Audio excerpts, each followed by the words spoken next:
Bismillahirrahmanirrahim. Assalamualaikum warahmatullahi ta'ala wabarakatuh. Alhamdulillahirabbil alamin wassalatu wassalamu ala asyrafil anbiya'i wal mursalin sayyidina wa maulana Muhammadin wa ala alihi wa sahbihi ajma'in. Pertama-tama marilah kita panjatkan puji syukur kehadirat Allah Subhanahu wa taala karena atas limpahan rahmat dan karunia-Nya kita dapat melaksanakan atau bertemu lagi dengan bulan Ramadan tahun ini. Kemudian salawat dan salam semoga selalu tercurahkan kepada junjungan Nabi kita, Nabi besar Muhammad SAW. Dan yang ketiga, saya ucapkan atas bapak-bapak, ibu-ibu yang telah membuat program Ramadan pada tahun ini dan memberikan kesempatan kepada saya untuk mengisi kultum pada hari ini. Insya Allah hari ini hari yang ke-11. Dan bahwasanya saya bukan ahlinya. Semoga apa yang Bapak sampaikan nanti bisa ada bermanfaat. Anak-anakku baik MA maupun MTS, di sini Bapak akan menjelaskan sedikit mengenai keistimewaan bulan Ramadan. Bulan Ramadan merupakan bulan yang istimewa di mana Allah akan melipat gandakan pahala kebaikan di setiap amal soleh yang kita lakukan. Oleh karena itu, atau keistimewaan bulan Ramadan juga mendapatkan gelar Sayyidus Syuhur atau penghulunya para bulan. Mengapa dikatakan bulan Ramadan sebagai penghulunya para bulan? Yang pertama, ada beberapa alasan, yaitu karena pada bulan Ramadan diwajibkan ibadah puasa, di mana ibadah yang diwajibkan hanya ada pada bulan Ramadan dan tidak ada pada bulan-bulan yang lain. Yang kedua, bulan Ramadan, di mana bulan ini diturunkannya Al-Quran, yaitu atau kata Bapak Rizkullah kemarin itu adalah hari lahirnya Al-Quran, di mana oleh karena itu kita disunahkan untuk memperbanyak membaca Al-Quran. Kemudian di mana malam Lailatul Qadar itu hanya terdapat pada bulan Ramadan. Pada saat malam Lailatul Qadar, di mana pada malam Lailatul Qadar itu ketika kita melaksanakan ibadah, apabila turun Lailatul Qadar pada saat itu kita mendapatkan pahala 1000 bulan, lebih baik daripada 1000 bulan atau kurang lebih 83 tahun 4 bulan. Kemudian daripada itu, bulan Ramadan dikatakan sebagai penghulunya para bulan karena pada saat itu, pada bulan Ramadan, umat Islam memenangkan perang Badar terhadap orang-orang Quraisy.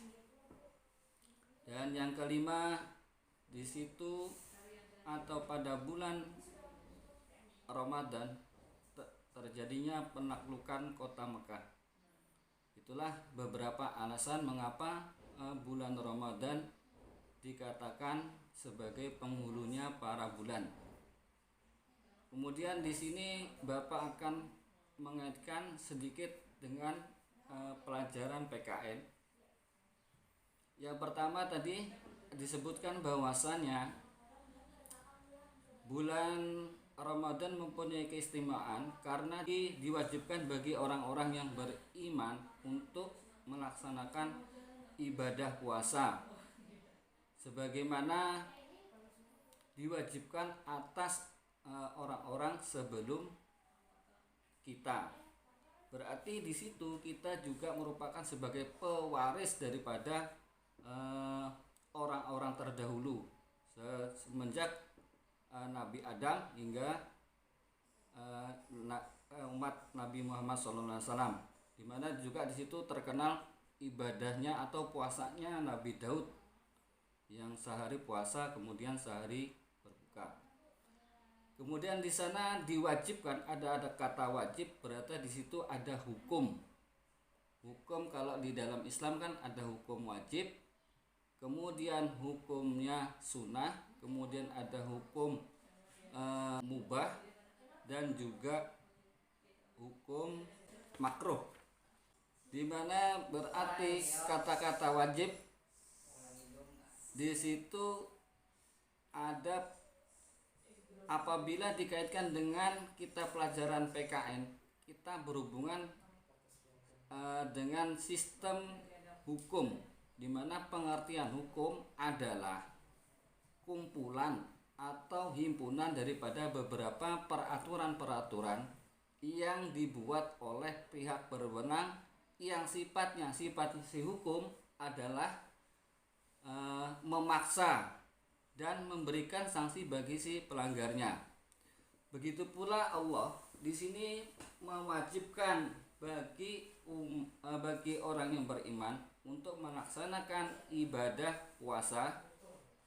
Di sini Allah mewajibkan ibadah puasa, dan juga Nabi Muhammad SAW telah mensunahkan dengan mengerjakan sholat tarawih.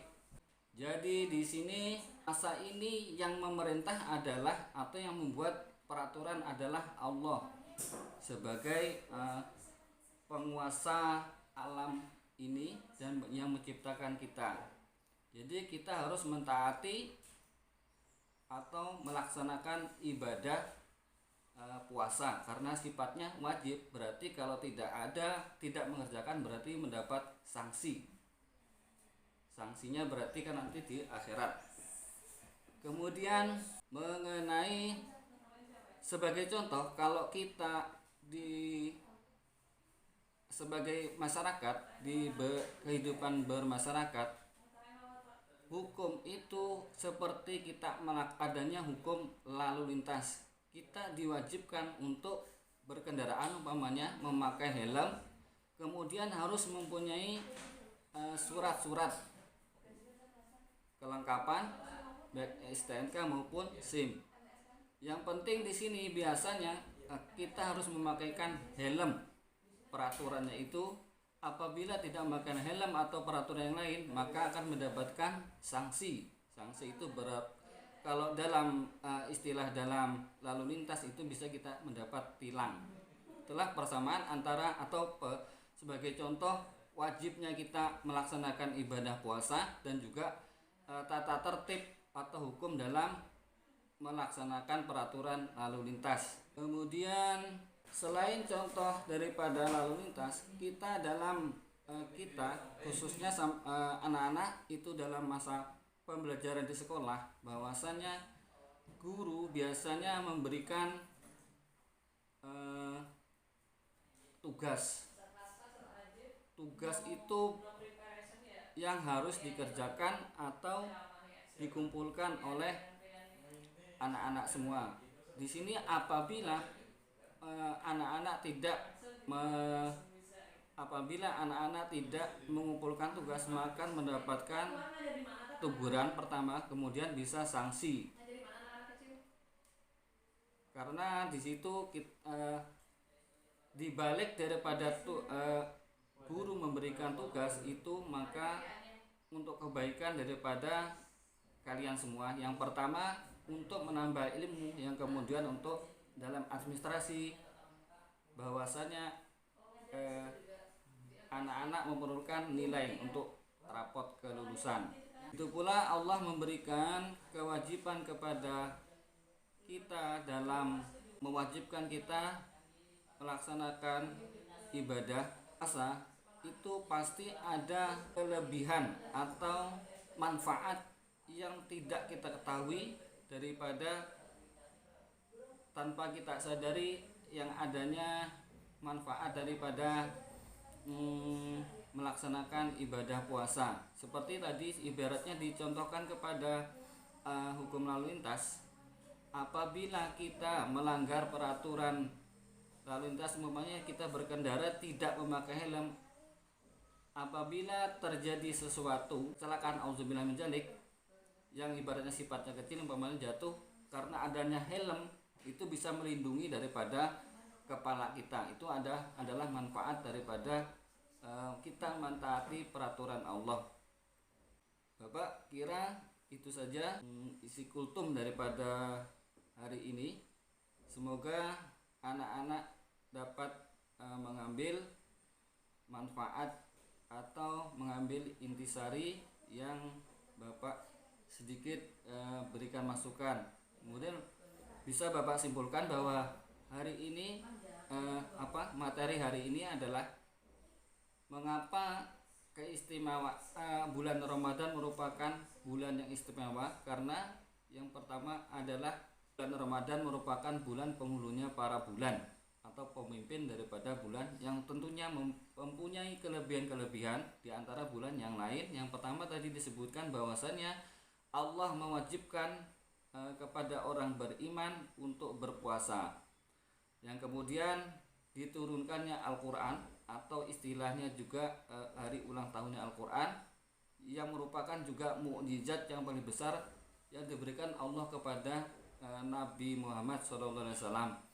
Yang ketiga adalah karena di mana tadi pada bulan Ramadan ada suatu malam yang mempunyai kelebihan-kelebihan ibadah. Apabila kita melaksanakan ibadah tersebut bertepatan dengan malam Lailatul Qadar, maka ibadah kita terhitung 1000 bulan kebaikan, lebih baik daripada bulan-bulan di luar bulan Ramadan.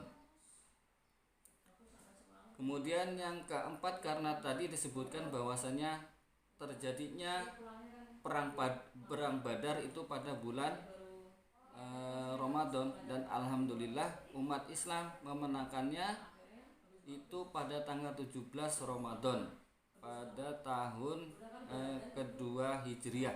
Kemudian di sana ada masalah atau terjadinya penaklukan kota Mekah.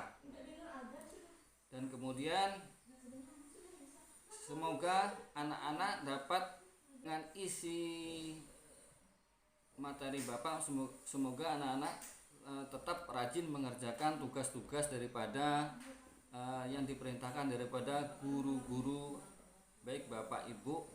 Kita dapat menaati juga peraturan yang ada di sekolah khusus, baik di MTS Walisongo maupun di MA Walisongo. Cukup sekian materi dari Bapak. Salah hilap mohon maaf. Bapak akhiri, assalamualaikum warahmatullahi wabarakatuh.